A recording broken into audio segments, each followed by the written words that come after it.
What if the disasters we fear most, mass extinctions, sudden climate shifts, even the fall of empires, aren't random at all?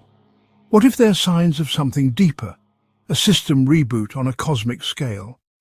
Today we dive into simulation theory, quantum computing, and the possibility that reality itself might be undergoing periodic resets. The idea that our world is not real is not new.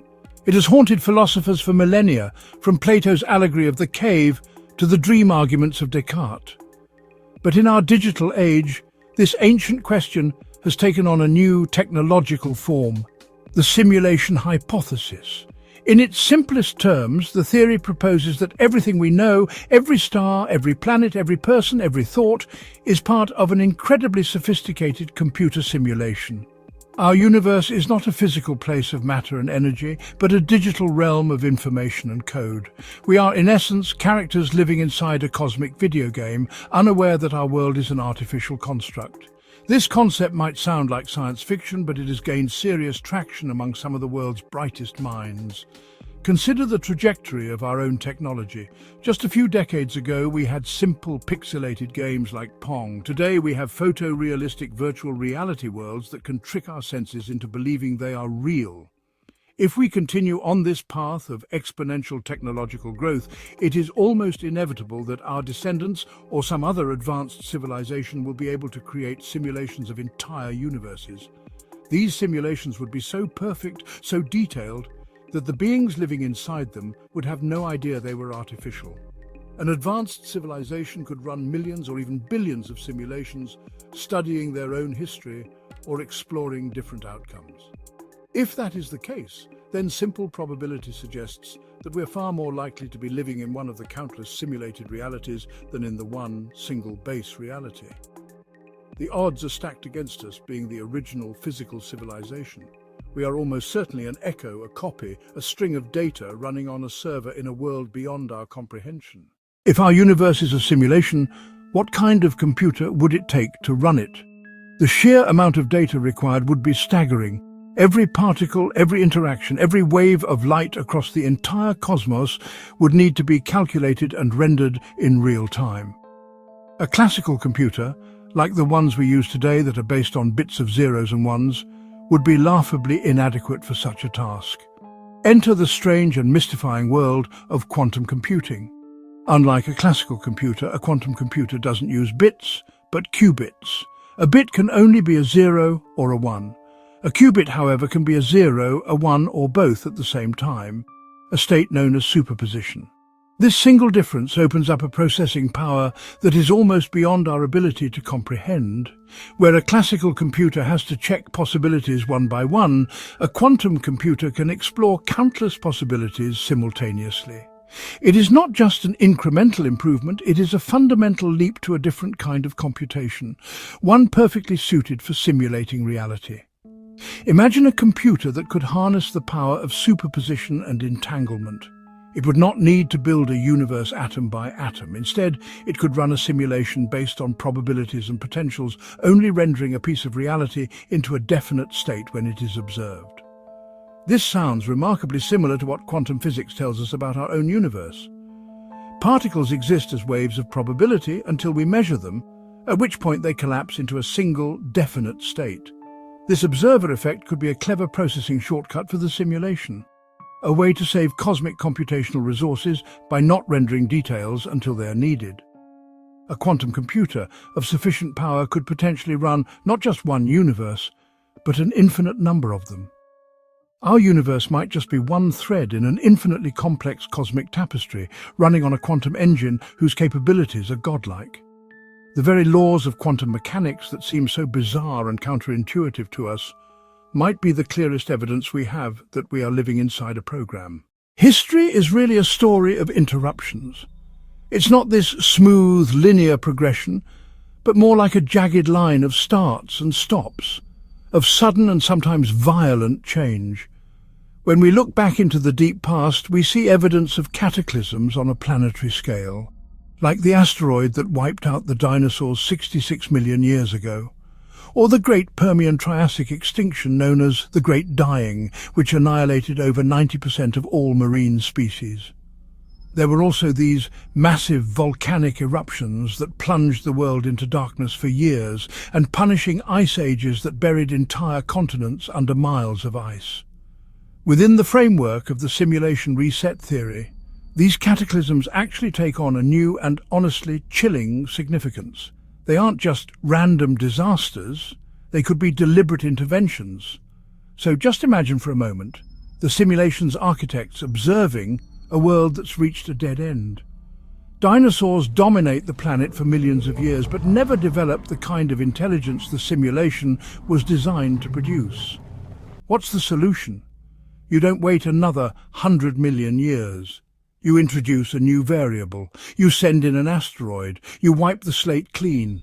You reboot the system to allow a new form of life, mammals, to rise and take their place. This perspective really recasts geological and evolutionary history as a series of controlled experiments. Each major extinction event could be seen as a termination of one version of the program and the launch of a new one. The lost civilizations of human history, the Maya, the Indus Valley Civilization, the mysterious builders of Göbekli Tepe, could also fit this pattern, but on a smaller scale. A localized reset or a targeted recalibration could have been initiated through a sudden climate shift, a mysterious plague, or even an induced social collapse. We may be living in the aftermath of countless such reboots, completely unaware of the worlds that came before us. The very ground beneath our feet could be the graveyard of previous simulations, of forgotten histories that were erased from the master code. The gaps in the fossil record, the mysteries of lost languages, the sudden disappearance of entire cultures, these might not be puzzles for archaeologists to solve, but actually the telltale signs of a system that's been rewritten over and over again. We are just the latest version, the current iteration of a program that has been running and resetting for longer than we can possibly imagine. If our world has been rebooted before, would any evidence remain? Direct physical proof might be impossible to find, as a truly advanced reset would likely scrub the old data clean. But memory is a strange and persistent thing. Perhaps the echoes of these past cycles are not to be found in rocks or ruins, but in the deepest, most ancient stories of humanity. Almost every culture around the globe, separated by vast oceans and thousands of years, tells a story of a great flood. A world-drowning cataclysm sent by the gods to punish mankind and wash the world clean, allowing for a new beginning with a few chosen survivors. From the Epic of Gilgamesh in Mesopotamia to the story of Noah in the Hebrew Bible, from the Hindu tale of Manu to the Greek myth of Deucalion, the theme is the same. A wicked or corrupt world is destroyed by water, and a new world is born from the survivors. Why is this story so universal? Historians might point to localized floods being mythologized over time, but the simulation theory offers a more tantalizing explanation. What if these myths are not metaphors, but a kind of cultural scar tissue? A fragmented, distorted memory of an actual global reset event that was passed down through generations, its true nature forgotten and reinterpreted as divine intervention. The theme of cyclical destruction and rebirth is not limited to flood myths.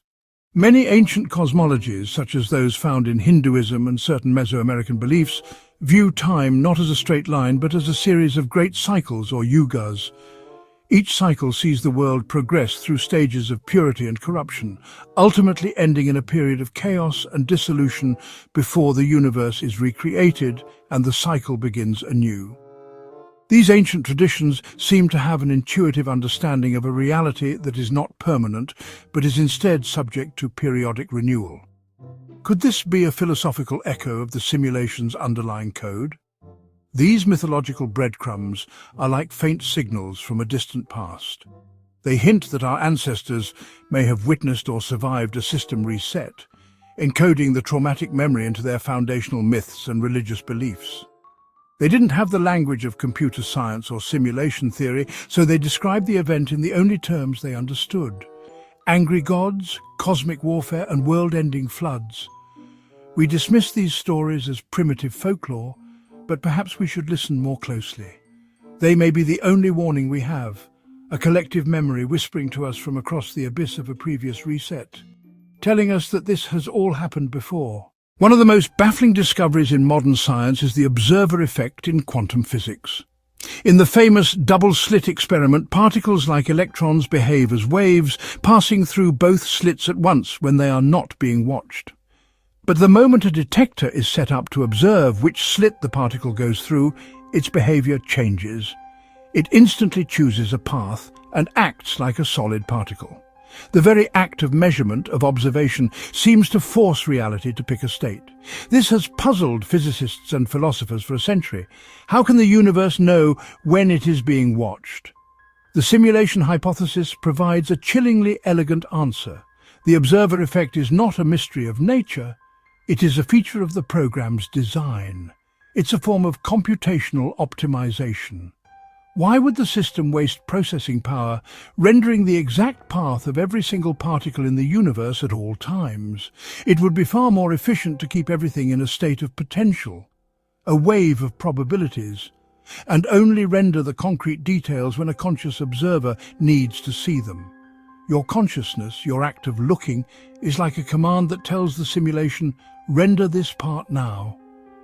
This idea places consciousness in a central and rather powerful role. We are not just passive inhabitants of the simulation, we are the triggers that make it real. Our awareness is what collapses the wave function and solidifies the code into a tangible world. This could explain why reality seems so perfectly tailored for our existence. The universe does not exist in its complex, detailed form until we are there to perceive it. We are not just living in the simulation, we are actively participating in its ongoing creation, moment by moment, with every glance and every measurement.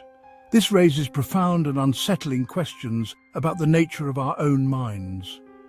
Is our consciousness also part of the simulation, a sophisticated subroutine designed to interact with the program? Or could it be something more? Some speculate that our consciousness might be the one thing that is not part of the code. Perhaps we are the players of this cosmic game. Our consciousness is jacked into the simulation from outside, like users in a vast virtual reality network. If that were true, it would mean that while our bodies and our world are an illusion, the core of who we are, our awareness, is real.